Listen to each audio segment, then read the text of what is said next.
और ये सब बात देखी मटकोरा के सामग्री जन मटकोरा में अभी लागे वाला बा थोड़ी देर में। तो तेल चावल का दुन बा ठकुराइन आयल नहीं मटकोरा में एक वजह से पहलवान के बनावल गल बा ठकुराइन। और देखी पैसा मिल गया जवान के। ये लोग बारात तो आ गल बा, देखी लेडीज लोग नाच रहल वाला सब लोग।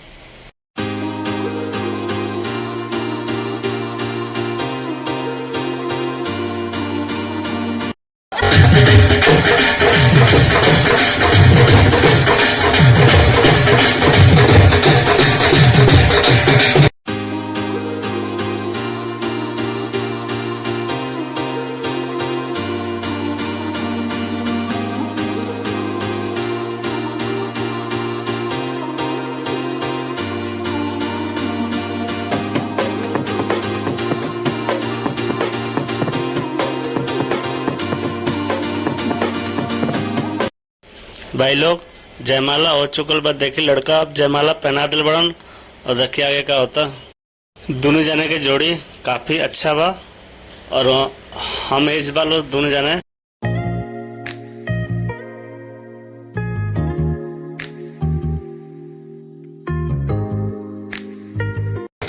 जयमाला खत्म होके वाला बा। अब एकरा बाद जाके घर पे बाकी कार्यक्रम जो होला रात के सिंदूर दान वगैरह। रउआ सबे कमेंट करके बताएं शादी कैसा लगल। श्री राम भाई लोग, स्वागत बा रउआ सबे के आर्यन पांडे भोजपुरी ब्लॉग में। और आज हम आयल बने प्रयागराज शादी में। और देखिए हमारा सिस्टर के शादी बा, तब ठकुराइन नहीं आयल तो एगो पहलवान बा लड़का ओकरा ठकुराइन बनावल गल बा। देखिए सब नियम कानून चल रहा बा उधर। बेचारा शर्म के मारे सिर झुकाओ तो देखी कैमरा में ठीक के वजह मरी झुकैले बा जवान।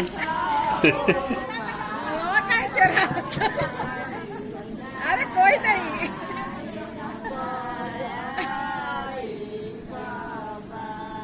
फर्स्ट क्लास वीडियो आ रहा है एचडी क्लास में।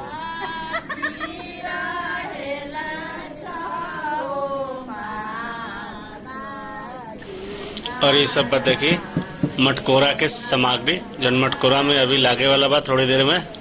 तो तेल चावल का दुन बा। बोला दिक्कत होगा तो रिकॉर्डिंग के लिए थोड़ी बोला तो वो भी होगा ना।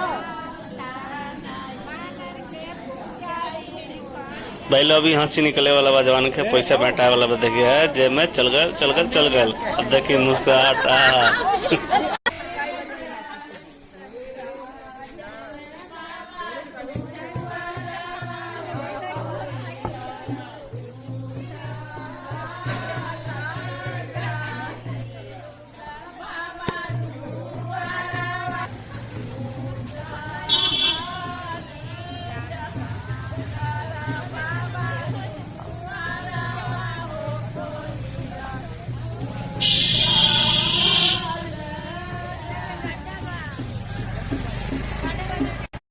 भाई लोग अबेजा मटकोरा माटी कोराई अभी थोड़ी देर में। और माता जी के यहाँ दुर्गा माता के मंदिर बा, काफी सुंदर भव्य।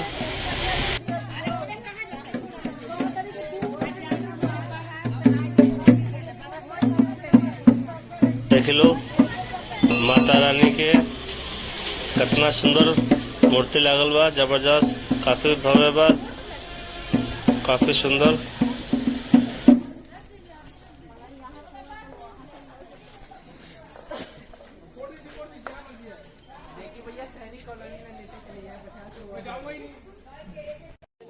लोग सोचलो चलो कि जल्दी जल्दी हो जाए दिने में और सब करते धरते अंधेरा हो गल बा तो कुछ दिखाई उखाई नहीं देता भी।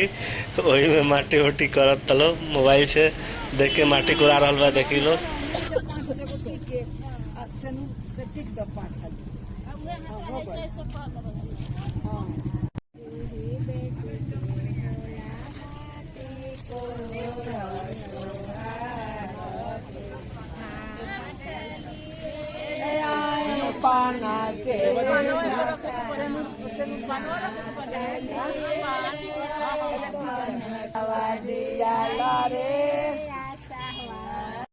हेलो मटकोरा खत्म हो गल। देखिए अभी रात के ही समय बा अभी यानी सा जब पूजा पाठ के कार्यक्रम चल रहा बा। पूजा पाठ हुई, प्रसाद उसादे मिली, ओकरा बाद डीजे डूजे बाजी। खाली हाथ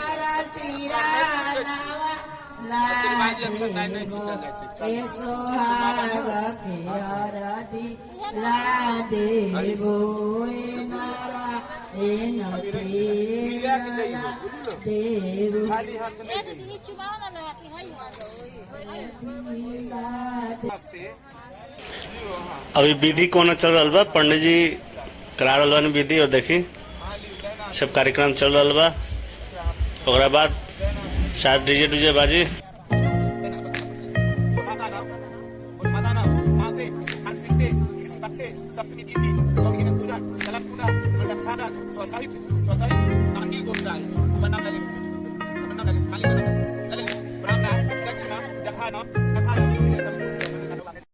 लोग बारात तो आ गल बा, देखिए लेडीज लोग नाच रहा वाला सब लोग, लेकिन जो गांव वाला फील होला वो नहीं खे उतना, पर फिर भी अच्छा बा।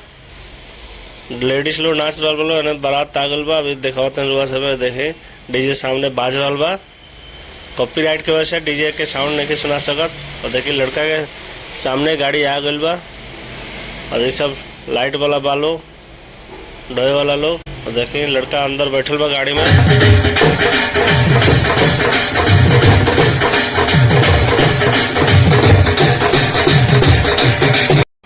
भाई लोग जयमाला के कार्यक्रम स्टार्ट हो गल बा। अब देखिए अब सिस्टर के लिया के 2-3 गो भाई बड़ा सा, 4 गो वो लेके जात रहन सन स्टेज के पास जहाँ जयमाला होके वाला बा।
लड़की के स्वागत करते रहन स्टेज पर गुलाब के फूल से। और देखिए कितना मस्त नजारा भाभी के।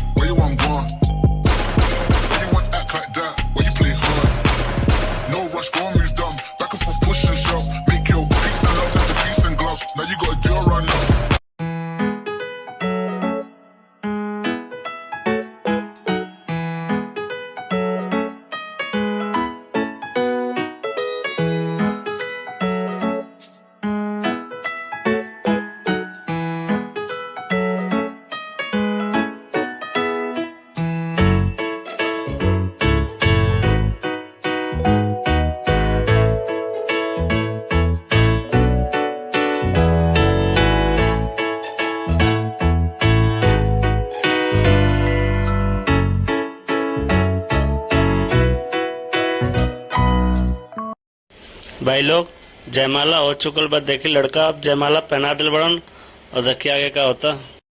दोनों जने के जोड़ी काफ़ी अच्छा बा और हम एज बा लोग दोनों जने 2-4 साल के हेरा फेरी हुई। और देखिए स्टेज कितना सुंदर भव्य बनल बा, कितना अच्छा लगता है, जबरदस्त।